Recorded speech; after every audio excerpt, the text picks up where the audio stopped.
السلام علیکم، نئی ویڈیو کے ساتھ آپ کی خدمت میں حاضر ہوں۔ آج کی ویڈیو ہے ایک سوال کے اوپر جو کہ بہت سارے لوگوں کا سوال ہے کہ ڈاکٹر وسیم ایک عجیب سا خوف ہے، سمجھ نہیں آتی کہ کس چیز کا خوف ہے، لیکن بہت خوف زدہ ہو گیا ہوں۔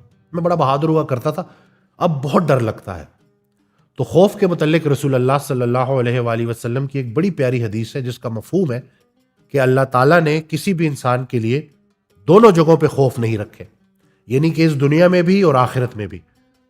سمجھنے والی بات یہ ہے کہ جو انسان یہ زندگی اللہ کے خوف کے ساتھ گزارے گا، اللہ سے ڈرے گا، اس کو آخرت کے دن کوئی خوف نہیں ہوگا، اور جو یہ زندگی اللہ کے خوف کے بغیر گزارے گا اس کو آخرت کے دن بڑا خوف ہوگا۔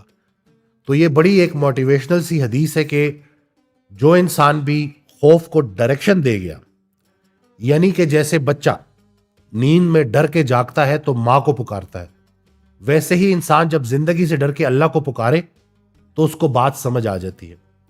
اللہ کے ڈر کی ایک بہت پیاری بات یہ ہے کہ اللہ کا خوف جو ہے نا، وہ آہستہ آہستہ اللہ کا شوق پیدا کرتا ہے، اور جب اللہ کا شوق پیدا ہو جائے تو وہی انسان جو ڈر رہا ہوتا ہے وہ حاصل کو محرومی سمجھنے لگتا ہے، اور محرومیوں میں حاصل کو تلاش کرنے لگتا ہے، حاضر کو غائب سمجھنے لگتا ہے اور غائب کو حاضر سمجھنے لگتا ہے۔ یہ واردات جب انسان پہ ہوتی ہے اور جب اللہ اپنے راستے پہ انسان کو لے کے چلتا ہے تو سٹارٹ میں تو بڑی دشواری آتی ہے، لیکن آہستہ آہستہ چونکہ اللہ بھی ساتھ ساتھ آپ کے چلتا ہے، آپ کے قریب ہوتا ہے، تو وہ مشکلات پھر انسان کے اوپر بھاری نہیں ہوتی۔ قرآن کی ایک آیت ہے جس کا مفہوم ہے کہ قیامت والے دن، آخرت والے دن لوگ پوچھیں گے ایک دوسرے سے کہ تم کتنا عرصہ دنیا میں رہے تھے؟ تو کوئی بولے گا کہ ایک دوپہر، کوئی بولے گا ایک شام، یعنی کہ 60-70 سال کی زندگی، اسے جڑی تکالیف، اسے جڑے خوف، اسے جڑی پریشانیاں۔ جس انسان نے اللہ کے رضا کے لیے زندگی گزاری تو اس دن اس پہ کوئی خوف اور ڈر نہیں ہوگا۔ تو چھوٹے ڈر کو بڑا ڈر ختم کرتا ہے، اور کسی بھی انسان کے لیے، مسلمان کے لیے سب سے بڑا ڈر یہ ہے کہ اللہ ناراض نہ ہو جائے۔ اور حضرت واصف علی واصف رحمۃ اللہ علیہ کی بڑی پیاری ایک بات کہ انسان کا جو دل ہے نا وہ آنکھ میں آ جاتا ہے، اور جب دل آنکھ میں آ جائے نا تو دل میں بھی آنکھ پیدا کر دی جاتی ہے۔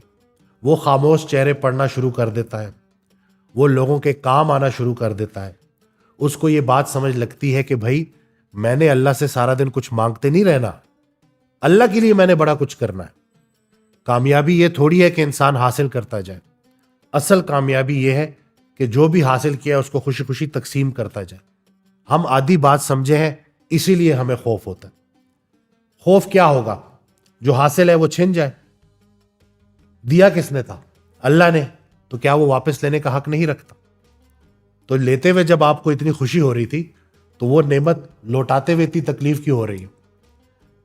انسان کو جب اللہ تعالیٰ مال دیتا ہے تو وہ مال آزمائش بھی ہے اور انعام بھی ہے۔ آزمائش کیسے؟ کہ اگر وہ اس کو جمع کرنا شروع کر دے، خیال کا فرق ہے نا، فوکس چینج ہے انسان کا۔ اگر فوکس دنیا ہے تو ظاہر سی بات ہے جب بھی وہ خرچ کرے گا اس کو تکلیف ہوگی، لیکن اگر فوکس آخرت ہے تو جب بھی وہ خرچ کرے گا تو وہ اس نیت سے خرچ کرے گا کہ اللہ نے جو مال مجھے دیا تھا اس کو میں خالصتاً اللہ کی رضا کے لیے خرچ کر رہا ہوں، اور جیسے اس نے پہلے دیتے ہوئے کوئی کمی نہیں کی تو اب خرچ کرنے کے بعد وہ کیا کمی کرے گا۔ تو انہی چیزوں کو اگر ہم پریکٹس کرنا شروع کر دینا تو یہ خوف آہستہ آہستہ شوق کی شکل اختیار کر لیتا ہے۔ جیسے کہ قرآن پاک میں ہی ہے کہ جو شہداء ہیں ان کا مقام اللہ تعالیٰ نے بیان فرمایا ہے، اور اللہ مائنڈ کرتا ہے کہ ان کو مردہ مت کہو، وہ زندہ ہے اور میری طرف سے رزق حاصل کر رہے ہیں۔ یعنی کہ جو زندہ ہے ان کو اللہ تعالیٰ یہ ارشاد فرما رہا ہے کہ جو شہید ہو گئے ان کو مردہ مت کہو۔ تو اب مجھے بتائیں کہ پھر زندہ کون ہے؟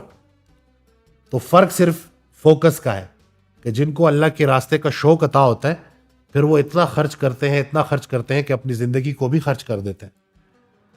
ہم اسی کا مال ہیں اور اسی کی طرف لوٹ کے جانے والے ہیں۔ تو بس ذرا سی اگر یہ بات سمجھ لگ جائے تو یہ جو خوف ہے یہ شوق کی شکل اختیار کر جائے گا۔ ویڈیو شیئر کرنا نہ بھولیے گا، دعاؤں میں یاد رکھیے گا۔ اللہ حافظ۔